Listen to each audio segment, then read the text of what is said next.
Nous avons probablement tous lu des passages de la Bible qui promettent que Dieu entend nos prières et qu'il répondra à nos prières. Mais si on est honnête, est-ce que ce n'est pas vrai que parfois, notre expérience a l'air de contredire ces promesses ? Soyons honnêtes, est-ce qu'on n'a pas eu de ces moments où on se dit « Je sais ce que dit la parole de Dieu, mais j'ai prié, j'ai crié, et on dirait que Dieu n'entend pas et qu'il ne répond pas à mes prières ». C'est vrai que, on va dire, dans une mauvaise journée ou dans une situation à court terme, tout le monde peut faire confiance à Dieu. Mais quand il s'agit d'une souffrance à long terme, vous criez « Mais jusqu'à quand, Seigneur ? J'arrête pas de crier vers toi, mais tu fais rien !»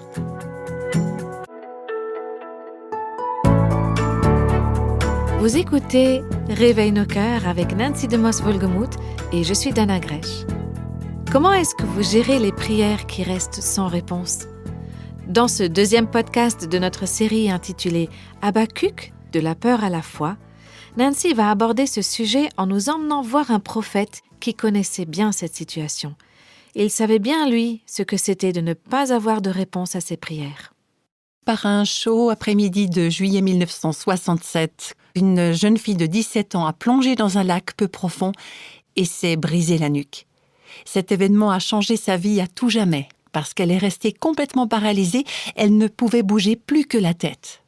Peut-être que vous connaissez l'histoire de Joni Eareckson Tada, qui a subi une fracture de la moelle épinière, la laissant paralysée et privée de l'usage de ses mains et de ses jambes. Joni a raconté dans un livre les sentiments et les pensées qu'elle a eus dans les premiers jours qui ont suivi son accident. Voilà ce qu'elle écrivait. « Je me posais tant de questions. Je croyais en Dieu, mais j'étais en colère contre lui. Si Dieu est censé être tout amour et tout puissant, alors comment cet accident peut-il être une démonstration de son amour et de son pouvoir ? Dieu aurait certainement pu empêcher que ça se produise. Comment une paralysie permanente pour le restant de ma vie peut-elle faire partie de son plan d'amour pour moi ? À moins de trouver des réponses, je ne voyais pas comment ce Dieu pouvait être digne de ma confiance. » Et ce que Joni Eareckson Tada a écrit dans ces moments désespérés, sombres, ça ressemble beaucoup à ce que le prophète Habakkuk a éprouvé, alors que nous entrons maintenant dans le début de sa prophétie, le premier chapitre du livre d'Habakkuk que l'on trouve dans l'Ancien Testament. Il crie à Dieu. En substance, voilà ce qu'il dit. « Si je ne trouve pas de réponse, comment je peux savoir si ce Dieu est digne de ma confiance ?» Il se pose des questions. Et voilà pourquoi il dit, au 2e verset de ce premier chapitre, « Jusqu'à quand, ô Éternel, vais-je crier à toi ? Tu n'écoutes pas. J'ai crié vers toi pour dénoncer la violence, mais tu ne secours pas. » D'ailleurs, quand vous lisez et que vous étudiez le livre d'Habakkuk, je vous encourage à chercher les références des mots « sauver » ou « salut ». Vous allez en trouver plusieurs parce que c'est un thème récurrent dans ce livre. Dieu travaille toujours au salut de son peuple. Mais pour l'instant, on dirait qu'Habakkuk ne s'en rend pas compte. « Ô Éternel, j'ai crié vers toi pour dénoncer la violence, mais tu ne secours pas. » Et puis au verset 3, « Pourquoi me fais-tu voir le mal et contemples-tu l'injustice ? Pourquoi l'oppression et la violence sont-elles devant moi ? Il y a des procès et des conflits partout. Aussi, la loi est sans vie. Le droit est sans force, car le méchant triomphe du juste et l'on rend des jugements corrompus. » Ce que dit Habakkuk, c'est « J'ai un problème avec la façon dont Dieu dirige l'univers, ou avec sa façon de diriger ou de ne pas diriger l'univers. J'ai des questions. » Et les questions d'Habakkuk, ce sont vraiment des questions intenses. Je pense que dans nos milieux chrétiens, on agit parfois comme si c'était mal d'avoir des questions, comme si on ne devait pas en poser des questions, comme si on devait anesthésier notre esprit en se disant « ces questions n'ont pas d'importance ». Mais Habakkuk dit « j'ai des questions honnêtes, et je vais aller trouver celui qui peut me donner des réponses. » Dieu, pourquoi me fais-tu voir l'iniquité ? Pourquoi contemples-tu le mal ? Donc, c'est le début d'un livre qui est vraiment un dialogue entre Dieu et son prophète. C'est un regard très intime sur les interrogations de cet homme envers Dieu. Et dans certaines de nos Bibles, il y a d'ailleurs un titre à ce paragraphe, la plainte d'Habacuc. Il commence par vider son cœur devant Dieu. Au verset 2, on voit comment il apostrophe Dieu. « Ô Seigneur, jusqu'à quand ?» Ô Seigneur, vous allez voir cette petite phrase 6 fois dans le livre d'Habacuc. Et ça, c'est le cri d'un homme désespéré. Ces prières, elles sont sérieuses. « Ô Seigneur !» Maintenant, c'est intéressant de remarquer qu'Habacuc ne s'adresse pas à Juda, le peuple qui le préoccupe au départ. Ce sont d'ailleurs de eux dont il parle dans ces 2 premiers versets, ceux qui ont défié les voies de Dieu, qui ne vivent pas comme de vrais croyants. Habacuc ne crie pas non plus vers les Babyloniens ou les Chaldéens que Dieu va utiliser pour amener le jugement sur son peuple. Vers qui est-ce qu'il crie ? Il crie vers Dieu. « Ô Éternel ! Ô Seigneur !» Alors qu'il est en train de regarder autour de lui, le fardeau qui pèse sur son cœur se transforme en intercession. Il se transforme en prière. Et c'est ce que dit Oswald Chambers dans son livre de méditation biblique « Tout pour qu'il règne ». Je ne vais pas en faire une citation précise, mais il dit que quand Dieu vous fait prendre conscience d'une situation, quand il vous convainc de quelque chose, son but, c'est que ça se transforme en intercession. Seigneur, voilà ce que je vois, ce que je constate. Ça me préoccupe, je ne comprends pas. Oh Seigneur ! Vous voyez, Habacuc sait que c'est Dieu qui est aux commandes. Il sait que l'Éternel est le seul qui peut vraiment faire quelque chose par rapport à ses préoccupations. Et voilà pourquoi il dit « Oh Seigneur !» Il adresse sa prière à celui qui peut faire quelque chose dans cette situation. Et au fil de ce livre, on va voir qu'il va améliorer sa perspective sur ce qui se passe autour de lui en s'adressant directement au Seigneur. Et c'est pareil pour nous. Seigneur, comment est-ce que tu vois les choses ? Demandez à Dieu, réfléchissez à ce qui se passe dans votre vie et demandez-lui, Seigneur, qu'est-ce qui se passe ici ? Qu'est-ce que tu essayes de dire ? Qu'est-ce que tu essayes de faire ? Et c'est à partir de là que Habacuc reçoit son message pour ce temps-là. Il reçoit la feuille de route pour son ministère. Il obtient des conseils. Il obtient de l'aide en s'adressant directement à l'Éternel. Ô Éternel! Ô Seigneur! Récemment, je parlais à une femme qui s'est penchée sur un problème dans son couple. C'est un mariage chrétien. Son mari est un homme qui aime Dieu, mais il y a des choses difficiles dans leur situation familiale actuelle. Et pendant que je l'écoutais, j'ai ressenti de la compassion pour elle. Je gémissais intérieurement. Je ressentais la difficulté, la situation douloureuse dans laquelle elle se trouvait avec sa famille. Et tout à coup, j'ai pensé à Habacuc. Et j'ai dit « Oh Seigneur !» Qu'est-ce qu'on peut dire d'autre, n'est-ce pas ? « Oh Seigneur !» C'est quoi ton point de vue là-dessus ? Je pense aussi à toutes ces personnes qui nous écrivent à Réveille nos cœurs avec des questions et des problèmes très, très difficiles, très complexes. Ce sont des personnes qui s'épanchent sur telle ou telle situation et quand je lis leur message, je me dis « Oh Seigneur, qu'est-ce qu'il faut faire ? Qu'est-ce qu'il faut dire ?» Et parfois, le mieux qu'on puisse dire à ces personnes, c'est « Demandez à celui qui sait. » Votre situation, elle a mis, je ne sais pas, 2, 3, 4 décennies à se développer. On ne peut pas répondre à la question en un email. On ne peut pas démêler tout ça. Mais Dieu connaît la réponse. Dieu connaît les mystères. Il sait comment démêler tout ça. Alors, allez directement à lui. Tournez-vous vers lui. Dites-lui « Oh Seigneur !» Je pense à cet hymne « Quel ami nous avons en Jésus !» avec cette phrase « Quelle douleur inutile nous portons !» Tout cela parce que nous n'avons pas tout porté à Dieu dans la prière. Combien de fois on s'inquiète, on se stresse, on se tracasse, on s'agite, on est tendu, on est dans tous nos états quand on parle avec les autres, alors que ce qu'on aurait vraiment besoin de dire, c'est « Oh Seigneur, que faire ?» Il se peut qu'en ce moment même, vous soyez dans une mauvaise passe ou dans une situation sans issue. Vous voulez comprendre ce qui se passe dans votre vie ? Vous voulez savoir comment faire face à certains événements? Vous voulez savoir comment éduquer vos enfants alors qu'ils sont dans une phase impossible et qu'il n'y a l'air d'avoir aucune solution en vue? Qu'est-ce qu'il faut que je fasse? Dieu, qu'est-ce que tu en dis? Qu'est-ce que tu as l'intention de faire? Qu'est-ce que tu veux dans cette situation? Oh Seigneur! Est-ce que vous voulez savoir comment vous occuper d'une amie qui est dans le besoin? Une amie qui vous appelle pour vous dire que son mariage est en train de s'effondrer? Vous ne savez pas quoi dire? Vous n'êtes pas sur place avec elle? Vous ne pouvez pas entendre les deux sons de cloche dans cette histoire? Et même en sachant toute la situation, vous ne savez pas quoi faire. Vous voulez savoir comment apporter des encouragements et de la grâce? Alors ne vous contentez pas de donner vos propres opinions. En disant quelque chose comme « Eh bien, tu sais, je pense que… » Parce que c'est souvent ce qu'on fait quand on essaye d'aider quelqu'un. On dit « Ah, je crois que… » Ou bien « Tu sais, j'ai entendu une histoire une fois. » Ou « Moi, j'ai fait comme ça quand ça m'est arrivé. » Alors oui, ça peut être une bénédiction, ça peut être utile. Mais à long terme, c'est loin d'être aussi utile que le fait d'orienter les gens à se tourner directement vers Dieu et à dire comme Habakkuk « Oh Seigneur !»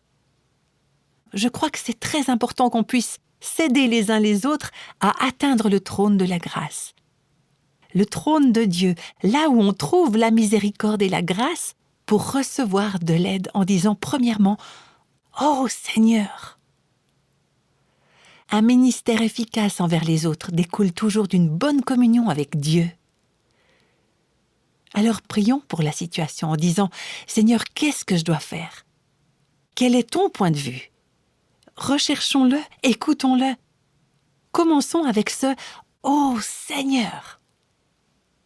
Parce que je crois qu'on a besoin de se rappeler que, en fin de compte, on ne pourra pas trouver la paix, la résolution des problèmes, les réponses dont on a besoin quant au mystère de la vie, juste en allant voir un conseiller ou un thérapeute, ou en lisant un livre, ou en ouvrant nos cœurs à une personne de confiance. Parce que finalement, les conseils, la paix et les réponses dont on a besoin, on va les trouver en s'adressant à celui qui s'appelle le merveilleux conseiller. On va les trouver en criant à lui « Ô Éternel, ô Seigneur !» Habakkuk dit « Ô Éternel, jusqu'à quand vais-je crier à toi? Tu n'écoutes pas. J'ai crié vers toi pour dénoncer la violence, mais tu ne secours pas. Pourquoi me fais-tu voir le mal et contemples-tu l'injustice ?» Dans ces deux versets, Habakkuk pose deux questions fondamentales à Dieu. Ces deux questions, elles ont été posées tout au long de l'histoire de l'humanité. La première, c'est « Jusqu'à quand ?» Et la deuxième, c'est « Pourquoi ?» Jusqu'à quand et pourquoi? Habakkuk pose ces questions de façon répétée, et à la fin du premier chapitre, il dit « Cela durera-t-il toujours ?» Jusqu'à quand? C'est la première question. Et puis, pourquoi? Et cette question-là, il la pose à nouveau au verset 13 du premier chapitre. Pourquoi? Pourquoi est-ce que Dieu n'entend pas? Pourquoi Dieu ne vient pas en aide? Le prophète se trouve confronté au défi d'une prière sans réponse. Il est confronté à l'apparente indifférence de Dieu. Dieu n'a pas l'air de s'en soucier. Il n'a pas l'air d'y prêter attention. Vous vous souvenez de Joni Eareckson, quand peu après son accident, dans les premiers jours, elle a crié à Dieu « Pourquoi? Pourquoi moi ?» Et elle a reconnu avoir lutté par rapport au silence de Dieu. Dieu n'a pas écrit de réponse dans le ciel. Il n'a pas envoyé d'enregistrement vocal en disant « Ah ben voilà ce que j'avais en tête, voilà ce que je suis en train de faire, voilà comment toi tu devrais voir les choses. » Le ciel a l'air de rester silencieux. Parfois, on prie pour notre conjoint, notre enfant, nos amis, notre travail, notre église, notre santé, et on a l'impression que nos prières ne vont nulle part. Seigneur, jusqu'à quand? Combien de temps je vais continuer à prier sans que tu fasses quoi que ce soit? Combien de temps je vais crier vers toi et tu ne vas pas me donner de réponse? Vous savez, il y a toutes ces promesses qu'on trouve dans la Bible où Dieu dit « Priez et je vous répondrai, Faites appel à moi et je vous répondrai. Mais si on est honnête, est-ce que ce n'est pas vrai que parfois, notre expérience a l'air de contredire ces promesses? Soyons honnêtes, est-ce qu'on n'a pas eu de ces moments où on se dit « Je sais ce que dit la parole de Dieu, mais j'ai prié, j'ai crié, et on dirait que Dieu n'entend pas, et qu'il ne répond pas à mes prières. » Et puis, il y a ces moments où on demande des choses qui semblent être clairement en accord avec la volonté de Dieu, mais rien ne se passe, pour autant qu'on puisse voir. Ou alors c'est le contraire qui se produit. Vous priez pour quelque chose et on dirait que Dieu est en train de faire exactement le contraire. Alors il faut qu'on garde ça à l'esprit. Il a l'air de ne rien se passer selon ce que nous semblons comprendre.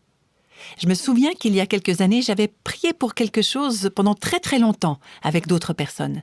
Et puis la porte s'est totalement refermée. C'était comme si Dieu avait donné un résultat absolument 100% contraire à ce pourquoi nous avions prié pendant ces nombreux mois. Et je peux vous dire que pendant les temps qui ont suivi, j'ai eu du mal à lire ma Bible. Parce que chaque fois que je lisais ces promesses qui disent que Dieu entend et qu'il répond à nos prières, j'avais l'impression qu'il se moquait de moi. Dans ma tête, et selon ma compréhension de la théologie, je savais qu'il ne fallait pas dire « Dieu n'entend pas et ne répond pas à ta prière », mais c'est pourtant ce que je ressentais. Et je me disais « Mais pourquoi est-ce que Dieu a mis ces promesses dans la Bible ? On dirait qu'elles ne sont pas vraies. » Et on pourrait légitimement se poser la question « C'est quoi l'utilité de la prière ? Pourquoi prier ? Pourquoi continuer à prier ? Est-ce que la prière sert vraiment à quelque chose ? Est-ce que ça vaut la peine de continuer à travailler dans la prière pour le salut de mon mari, pour la repentance de mon fils ou de ma fille, pour un changement dans telle ou telle situation, pour un réveil dans mon église ? On dirait qu'il ne se passe rien. Et Habacuc dit à Dieu « Je suis bouleversé par la violence et la corruption que je vois autour de moi.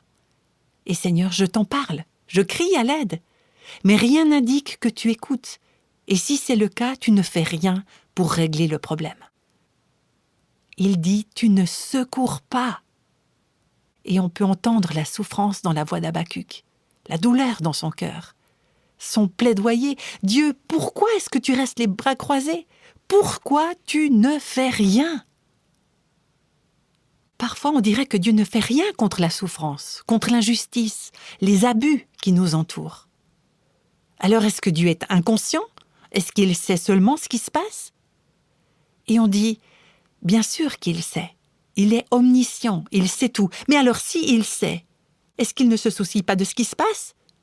Si, bien sûr, il aime et il s'en préoccupe. Mais s'il s'en préoccupe, est-ce qu'il est impuissant pour remédier à la situation ? Non, il est tout-puissant. Alors, s'il est tout-puissant, pourquoi est-ce qu'il n'intervient pas ? Et vous voyez, on se retrouve dans un tourbillon de questions sans réponse, avec plusieurs possibilités. Dieu n'entend pas, Dieu s'en fiche, Dieu est impuissant, ou Dieu choisit simplement de ne pas intervenir. Il y a toutes ces possibilités qui présentent Dieu sous un jour plutôt négatif, et ça ébranle notre monde. Pourquoi est-ce que Dieu ne sauve pas cet enfant ? Pourquoi est-ce que Dieu ne renverse pas cette situation ? Il n'y a pas très longtemps, j'ai eu une conversation avec un couple qui avait exercé un ministère pastoral. Le mari avait été pasteur pendant de nombreuses années et puis il avait dû se faire opérer du cœur. Il avait frôlé la crise cardiaque, il avait dû subir une opération. Et à cause de ça, il a dû quitter le ministère. Parce qu'il n'était tout simplement plus en mesure de supporter physiquement les pressions et les contraintes que ça implique. C'était encore un jeune couple et malheureusement, il s'avérait que ni lui ni elle n'arrivaient à retrouver de travail. Et ils m'ont raconté cette histoire. On était assis ensemble autour de la table un soir et je voyais les larmes dans les yeux de sa femme quand il décrivait la dépression dans laquelle il était tombé après toutes ces années passées à servir le Seigneur. Et je me souviens quand son épouse a dit « On s'est senti tellement abandonné par Dieu. » On a prié, on a crié, on a regardé autour de nous, on n'a pas trouvé de réponse. On s'est senti abandonné par Dieu.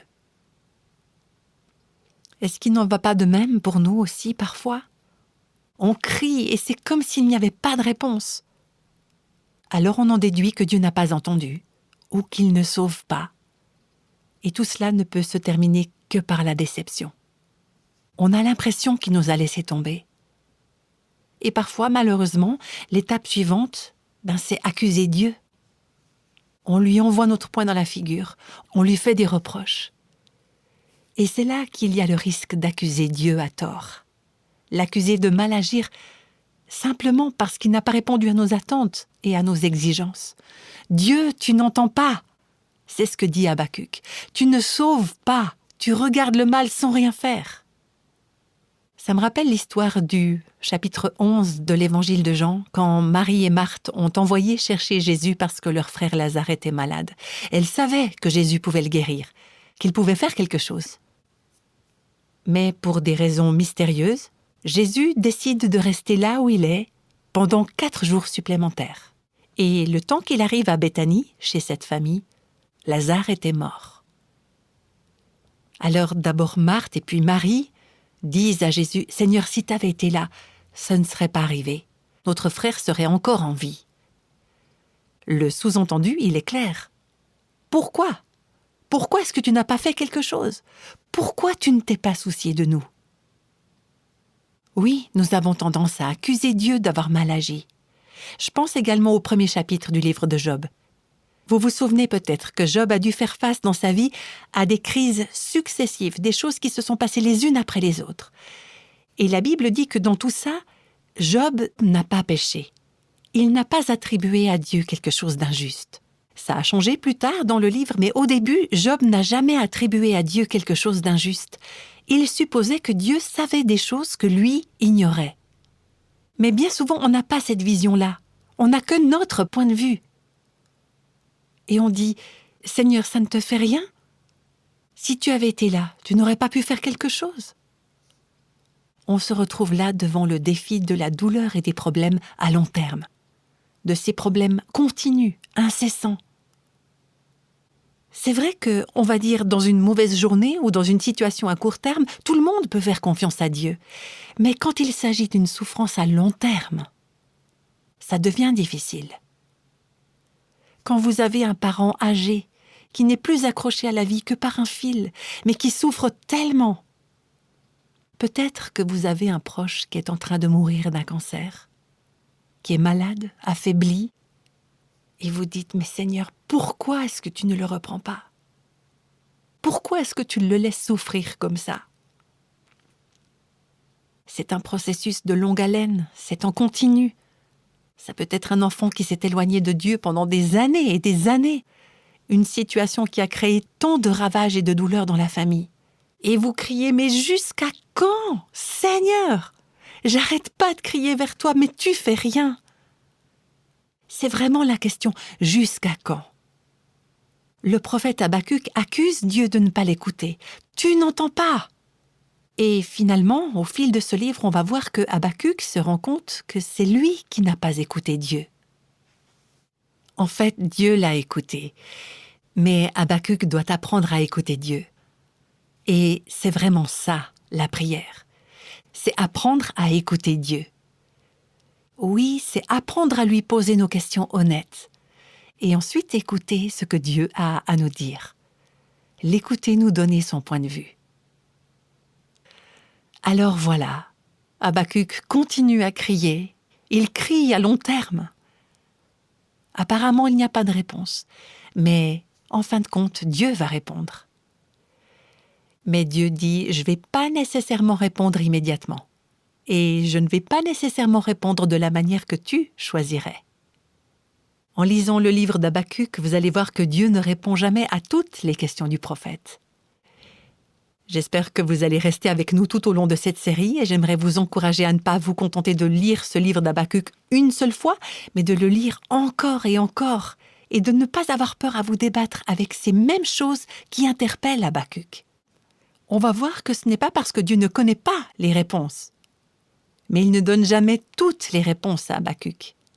Et comme on pourra le voir aussi en étudiant le premier chapitre, les réponses que Dieu donne vont soulever encore plus de questions. Et j'aimerais terminer aujourd'hui en vous disant que Dieu ne va pas répondre à toutes vos questions. Et si vous connaissiez toutes les réponses, eh bien vous seriez Dieu et vous n'auriez pas besoin de lui. C'est vrai, Dieu ne va pas répondre à toutes vos questions, mais je vais vous dire ce qu'il va faire.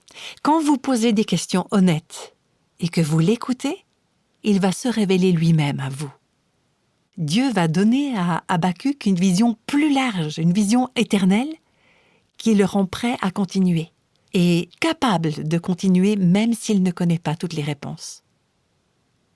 Dieu veut vous donner une conception qui vous permettra de faire face à votre situation, de faire face à vos circonstances sans connaître la réponse à tous les pourquoi.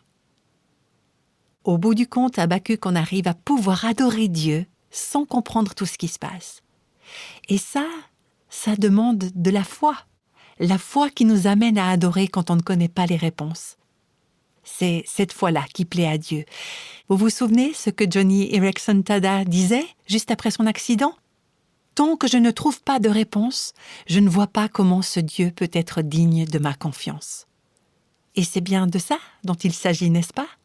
C'est cette question, est-ce que Dieu est digne de confiance ? Est-ce qu'on peut faire confiance à Dieu ? Et j'aimerais vous dire que la réponse est oui, un grand oui. Oui, on peut lui faire confiance. Oui, il est digne de notre confiance. Et en posant nos questions honnêtes, sans accuser Dieu, mais en se mettant dans une position où il peut se révéler à nous et nous donner son point de vue sur les circonstances, on découvre que l'on peut vraiment lui faire confiance. Et alors notre inquiétude va se transformer en adoration. On ne va plus demander « pourquoi ?», mais on va dire « Dieu, je t'adore ».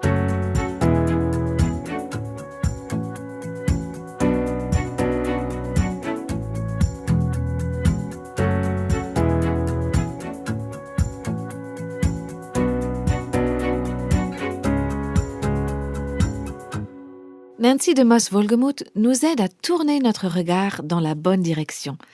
Même s'il y a des questions non résolues dans la vie, des problèmes qui ne veulent pas disparaître ou des prières qui sont restées sans réponse. Comme on l'a entendu aujourd'hui, Dieu est digne de notre confiance. Mais c'est possible que des peurs qui se réveillent en nous empêchent de lui faire confiance. Est-ce que c'est acceptable de demander à Dieu « Pourquoi ?» Nous nous réjouissons de développer cette question ensemble dans le podcast suivant de cette série, durant laquelle nous étudions le livre d'Habakkuk avec vous. Et avant de nous quitter, je vous invite à prier avec nous.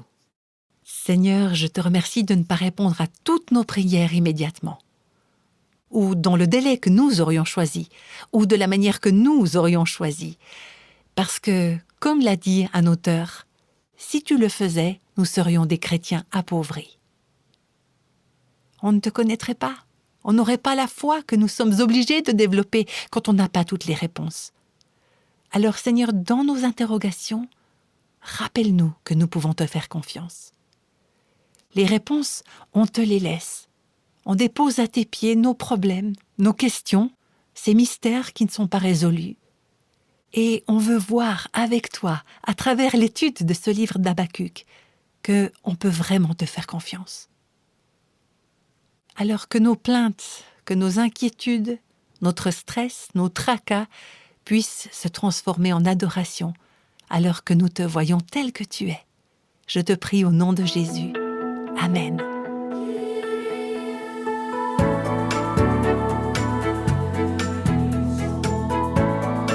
Tous les extraits de la Bible sont tirés de la version second 21. Réveille nos cœurs est le ministère francophone de Revive Our Hearts avec Nancy DeMoss Wolgemuth. Avec les voix de Christine Raymond et Jeannette Kosman.